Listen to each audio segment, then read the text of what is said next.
Students, we are on the last paragraph of chapter number 12, 3 days to see. Let's discuss the difficult words we can find out in this paragraph. And the first word is establish. Establish means to create, to develop. Then we have pupil.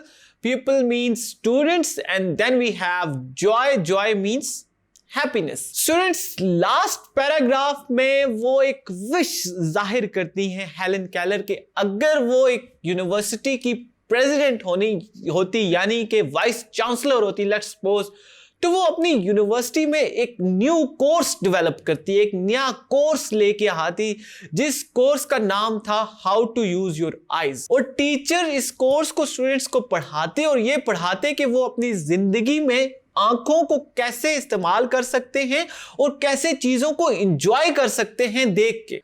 Student, इस paragraph का या इस ऐसे का and इस तरह करने का मकसद हेलन केलर का ये था कि वो लोगों को आइज की इंपॉर्टेंस का बता सके कि आइज कितनी इंपॉर्टेंस है लोगों की जिंदगी में। क्योंकि हमारे पास ये है, हमें नजर भी आता है, इसलिए हमें ये इस बात का एहसास नहीं है कि हमें अल्लाह ताला ने कितनी बड़ी नेमत से नवाजा है। अब जो लोग ब्लाइंड हैं, हम जाके उनसे पूछें तो वो हमें बताएंगे कि आप किस कदर बड़ी नेमत से नवाजे गए हैं। सो स्टूडेंट, हमें हर हाल में अल्लाह ताला का शुक्र अदा करना चाहिए और हमें हेलन केलर जैसे लोगों को फॉलो करना चाहिए अपनी जिंदगी में इंस्पिरेशंस के लिए कि ये लोग अपनी जिंदगी में बगैर इन फैसिलिटीज के अपनी जिंदगी में फ्लरिश कर गए और कामयाब जिंदगी गुजारी। I hope you understand this chapter very well, students.